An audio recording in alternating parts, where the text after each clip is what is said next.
Patrick Mahomes is going to be on the mend, and he better be. The Chiefs need him against the Cincinnati Bengals. Update on the injury and everything we can put into his performance coming up today on Locked On Chiefs. From the land of the free and the home of the Chiefs, this is the Locked On Chiefs podcast. Welcome back, everyone. We have updates from Andy Reid to go over. We have one surprising move that we will touch on as well. Look at offense, defense, and special teams today. This episode is brought to you by FanDuel, our newest sponsor and the official sportsbook of the NFL. Every moment can be made more over at FanDuel.com/locked-on so that you can get started. This is Locked On NFL Chiefs. This is Locked On NFL Bengals. This is going to be Locked On NFL pretty much all the way around as we move forward. But thanks for making us your first listen. Check out another Locked On show for your next one. Maybe the Bengals show, maybe the NFL show, maybe the draft show. I'm Ryan Tracy, the founder of Rogue Analytics, NFL33.com, where you can find all the draft and front office information as well as RGR football. And I'm Chris Clark. Thank you all for listening. We do appreciate it. A lot to talk about today. Really puzzling move that we'll get to in the next segment, but a little bit of an update on Mahomes. Please hit the like, subscribe, and notification bell if you haven't already. Yes, please, please, please. Now, we were all concerned, obviously, with Patrick Mahomes' injury.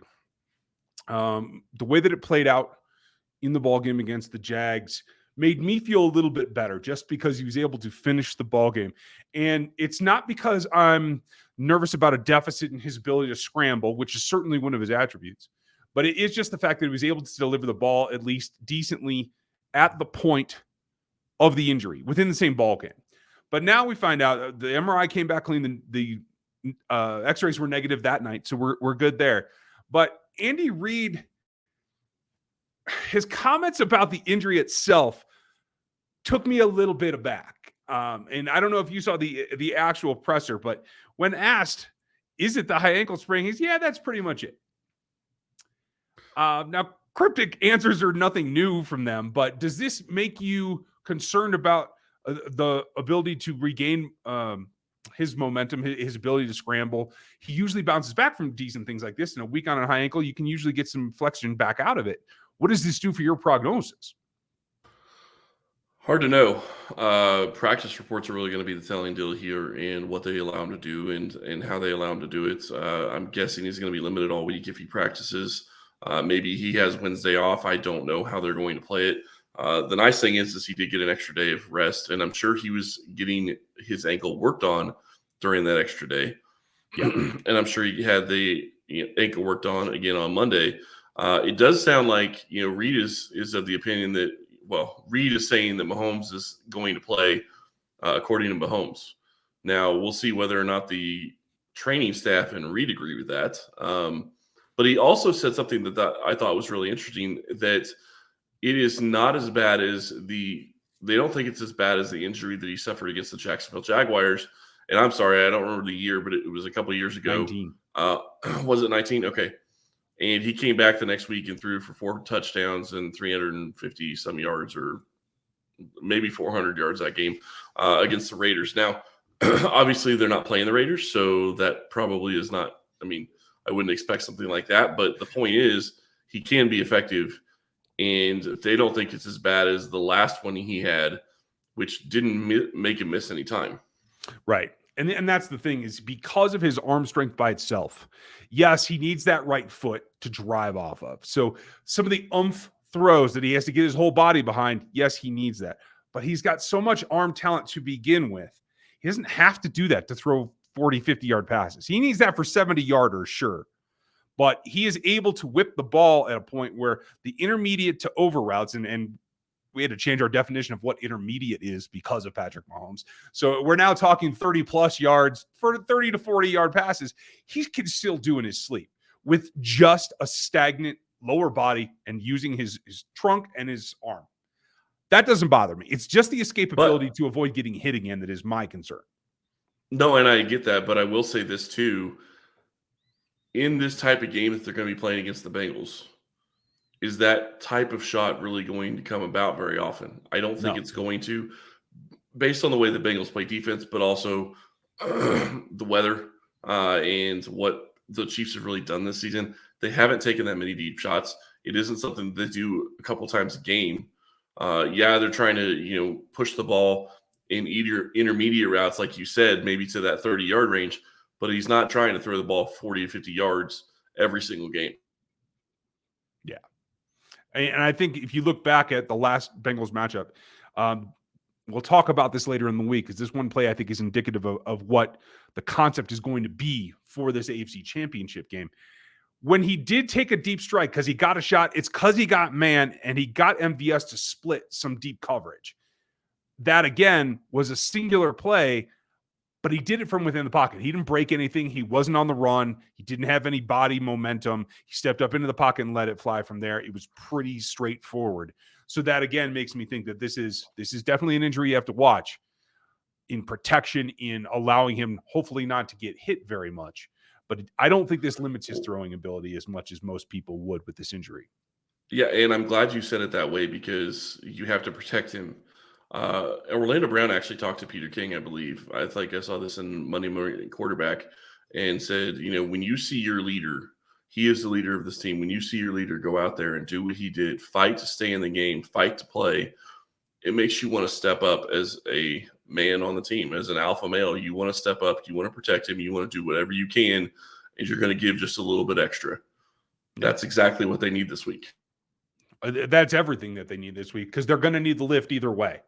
Whether he is 80% of himself or whether he is more bothered by it, because the cryptic nature of Andy's response makes me think there are some confounding situations as well. We'll see how he moves later. Now, we got to talk about the other phases of the team because the offensive line will have to pick up their game because of Patrick. So will both the defense and the special teams. We'll get to that next after our message from our newest sponsor, FanDuel. And playoffs are here, and we're really excited about the fact that our newest sports betting partner is the one and only sportsbook in America. It is FanDuel. And right now, because we're new, it's even better. So they have so many great features and make betting not just easy, but fun as well. It is a sportsman's dream. And I think that sets up for what is going to be a great partnership between Locked On and FanDuel. New customers, you can join today and they'll get you started with $150 in free bets guaranteed when you place your first $5 bet. So you spend $5 and you get $150 back no matter what. All you got to do is just sign up at FanDuel at FanDuel.com/locked on. And that code is down here below. That gets you in the door. And they have all your favorite bets, all the money line, all the point spreads, all the player props. Right now, the Chiefs opened as a plus 250.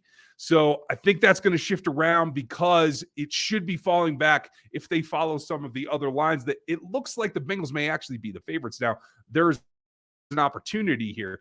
Plus, all you have to do is combine your bets for a single chance to get an even bigger payout with a same game parlay. That's multiple picks of one of those types into a single extension, a single entry. That's what it is. All on the app that's safe, secure, and super easy to use. That makes things easy for you as the fan, especially when you're trying to watch the game as well. So football fans, don't miss out. Place your $5 bet. It'll get you eligible $150 free dollars in free bets, win or lose, no matter what, at FanDuel.com/locked on. Make every moment count with FanDuel, the official sportsbook partner of the NFL. Now, another interesting move on Monday came about. And I know this one caught you off guard. It is a bit of a surprise to me as well, although I think I understand how this may work out. But Chris Lamons was released today from the roster. What's your initial reaction? Surprise. Shock almost, quite honestly. And it's not because I think he is a world beater or I think he is the most important player or anything on the Chiefs. It's more of he is a core special teams guy, and their special teams have struggled all year long. He is a four-team special teamer. And the question is, and I know where you're going to go with where you think that this could lead, but the question is this because they are bringing somebody back and they're going to bring him back on the practice squad, which is, I think, where you were going, or is this related to his court case? Those are the very two options I was going to bring up because the timing is very, very suspect all the way around because, like you said, this is a unit that's been bad this year. Let's be honest. This has been the weakness of the Chiefs overall. If you look at the three phases, this has been the least consistent and honestly the least performing of the three.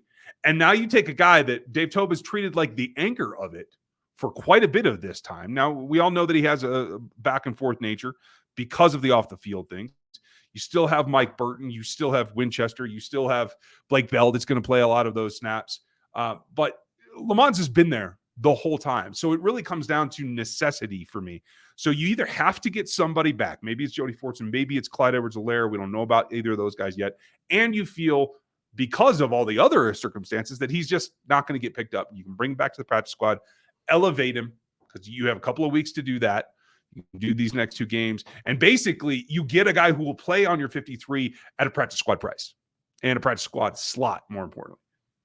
Well, it's not a practice squad price because he's going to get an up if he actually plays. But the other thing they could do, this is kind of outside the box, maybe they're going to bring up Marcus Kemp.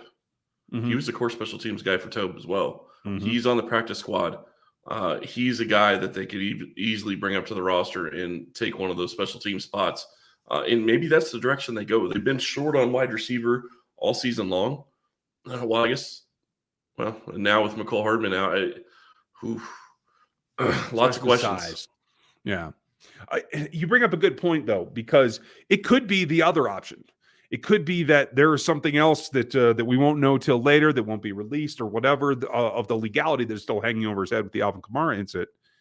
Maybe they've just decided that it is better for them now, for risk of suspension or anything else, to bring Marcus up and let Marcus assume that slot on the roster. But one way or the other, this phase is hurting with experience right there. No, it definitely is. And I will say this on the legal issue. We don't know what's going to happen. We don't know if anything, is going to come out. But don't forget, and I know a lot of people hate talking about this, don't forget the Chiefs cut Kareem Hunt because he lied to him. Maybe that's what happened here. Maybe they found out something today. And I mean, I'm speculating. I hope I'm wrong. But I really don't know. When you look at what this special teams unit has done, in the fact that Butker had to save your butt the last game on a special teams tackle, this is very questionable timing. Yeah. And this phase has to step up. That performance that we saw just last week has to be erased. The place kicking, give them credit, they bounced back. It was solid. I think everything looked good. I haven't reviewed the holds themselves, but clearly nothing went awry, so you can feel good about that part. It's about the coverage aspect of the special teams. It's got to step up. You have to make sure that the Bengals get long fields that they have to go, and the Chiefs get short fields that they have to go. That it could be in a game that reduces Mahomes' magic possibilities. Like going back to the old school fundamental of kicking it deep to the other team and getting it short for yours comes back into play that will help this offense. Yeah, and you have to wonder if they're just going to simply say, okay, Butker, kick it out of the end zone every time. Yeah. Quite honestly, if I was Dave Tobe, that's what I would be doing right now. Unless you get a penalty, I don't think I would risk kicking off to the Bengals. Your unit proved that they're not able to cover in the playoffs already with Jacksonville and Agnew. Agnew's great, don't get me wrong. I don't think the Bengals return guy is Agnew. But I wouldn't risk it in this game where you're already going to be struggling to try to keep up with the Bengals offense. Yeah, and that's what it comes down to. At least if you do that and you are getting a touchback every time, you know exactly what situation you're in. So that leads to some consistency, at least in the way that you can attack that offense.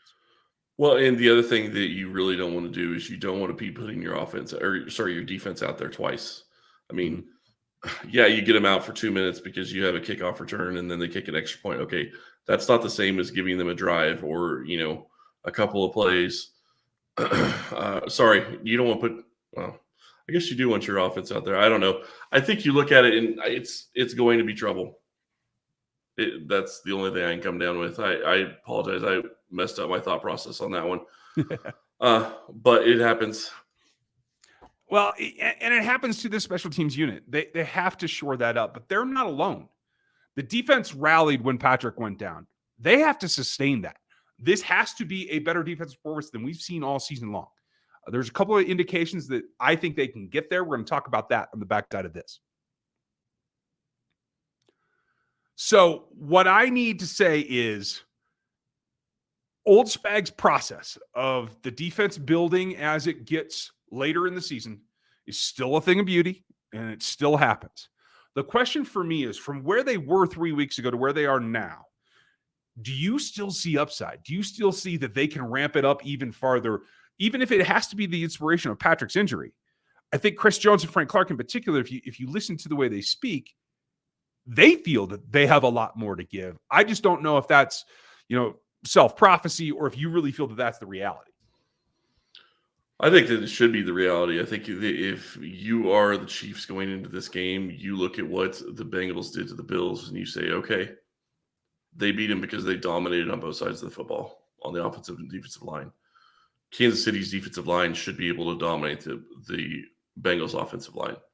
They have 3 backups in there, and that is a matchup they should be able to win on a regular basis. The question is, can your corners hold up? We kind of talked about this a little bit yesterday. If the corners can give him 2 seconds, maybe Chris Jones can get in there. Maybe you'll end up getting a guy that maybe Jones will get in there. Maybe, Saunders will get in there. Maybe you'll have, Dana rushing up the middle, whatever is possible. There's a lot of different ways to do it, but you have to be able to get pressure on Joe Burrow. You have to – I'm not saying you're going to get him to where he's going to be off his mark, because he's cool, calm, and collected. I have to give him credit. He is a fantastic quarterback, and he doesn't seem to get phased. In a lot of ways, just like Patrick. Patrick never seems to get phased no matter how much he gets hit. So that's what you have to do as a quarterback. In this game, you got to hit him. You got to hit him hard. You got to hit him often, and you got to take him down. And Chris Jones needs 2 sacks in this game. I think the defensive line needs 5 sacks for them to feel really good about what they did in this game. Yeah, I won't argue with 5. I think they can get by with 3, honestly. 3 ought to give them the advantage to stop 2 drives, is my thinking behind that. And I will say this, I think that they need to attack some different ways. I thought Spags using some 3-man rushes was different. I don't think the Jags expected that. I'm not sure that the Bengals would expect it, except for the fact he just did it last week.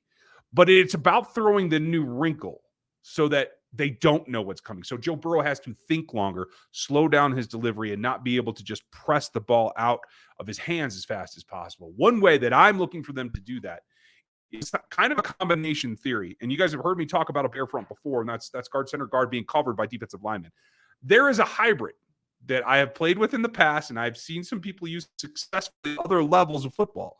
But there is a fast bear formation as well. And the Chiefs already use a lot of NASCAR where you're moving these ends in and out of the lineup, getting them into 3 gaps. If you choose to come out on a 2nd and 8, say, and use 4 defensive ends and a tackle, you can accomplish a bear coverage inside to take away the run, and you can still rush the passer for everything that you're worth. The question becomes about utilization and how many snaps Dunlap can play, how many snaps you want Mike Dana in there, and where. There's just some rigmarole there. But I think that there are ways to give the Bengals looks you haven't given them before. And I think Spags, this one in particular, has to take a page from mad scientist Andy and just get super creative with it. And I expect that he's going to. And I say that because Spagnuolo, I think they had an extra game. They had an extra day over Cincinnati getting ready for the next game. Obviously, they didn't know who they were going to play. But I guarantee you Spagnuolo was looking at the offensive plays of the Bengals. He was watching that game. He was watching the Bills' offense as well, trying to get an idea as to what could work. And he was looking for things that he could do that is going to be different. And quite honestly, what I'm really curious about is to see what is Kansas City's defense's attitude going into this game. Mm-hmm. Because you saw the attitude come out against the Jaguars. The first play, Spags sent a CB. You going to be that aggressive? I have no problem if he's that aggressive. My point is that the mentality they're going to take in this game? If they take that mentality from the start, if they lose, it's going to be because they got beat and Burrow and Chase and all those guys made plays. It's not going to be because they were getting run over. I don't think. I think it's going to be because they were able to hit their hot routes at the right time and they made plays. Those guys get paid to make plays too. Well, and I think the broadcast did a pretty good job last week of really illustrating that one of the keys to Spag's system in terms of when you send DB blitzes in particular. Willie came a few times last week as well, and so did Nick Bolton. But when you send the DBs, anytime you see the Bengals in a reduced split where the slot guy is say, closer than 4 yards to the end line of scrimmage, man, that is a green light to send that DB. The question becomes is, can your rookies on the outside in particular, but anybody who isn't the guy who's going, can you expect your other DBs to hold up to that? And so, like, I would like to see them mixing a little bit more too high zone blitz so you can take some of those angles away. Again, that is a read that slows down the quarterback. He has to recognize, and you have to keep it moving around, or he will pick up on it pretty quickly. I do have faith in Joe Burrow to be that kind of visual inspector that I think can make adjustments really fast. But I think that's what it comes down to. You live by the blitz, you die by the blitz, but you do have to have it. The question becomes is how unpredictable can you be? It's a huge question, and we've talked about this already, and you said it just a second ago. The question is the young corners. Can they hold up? Can you bring in enough? You bring in Brian Cook as the third safety. Can all these young guys hold up? Now, I want to say I need to be careful how I say this, but it was pointed out, and I think it's a fantastic point. I think Kansas City has always looked at this as Mahomes, whenever he's healthy, they're always going to be in Super Bowl contention. But this was really looked at as a year where they were probably going to be rebuilding and maybe not as good by a lot of people. Mm-hmm. And they're still in the AFC Championship game for the 5th year in a row. They're hosting it for the 5th year in a row. And you're sitting here looking at it going, all this youth is coming back in the future. You have a very young defense when you're talking about the back seven. Yep. And you're in great shape. Yeah. I mean, when Justin Reed is the old man in the safety room and Jerry Steed's the old man in the corner room, that says a lot. And I think I'll talk about this probably later in the week and definitely on Friday. I think one of the pivot men that's got to be ultra important, Brian Cook has to keep his head on straight because he's going to be relied upon. If they're going to send blitzes, somebody's got to be in the middle to take up that slack. If they go to the zone blitz scheme, the safeties have to be able to roam those corridors and take away those throws because the size and the physicality of those pass catchers is significant. The only way you can do that is to get in the way and to hit them. I think that's what Brian Cook's built for. So I really hope to see him take a big step forward in not only utilization, but making plays and separating receivers from passes in this ballgame.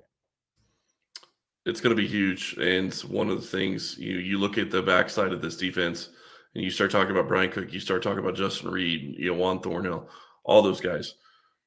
The other big thing, if Joe Burrow makes a mistake, you have to make him pay for it. Yeah. You cannot drop balls.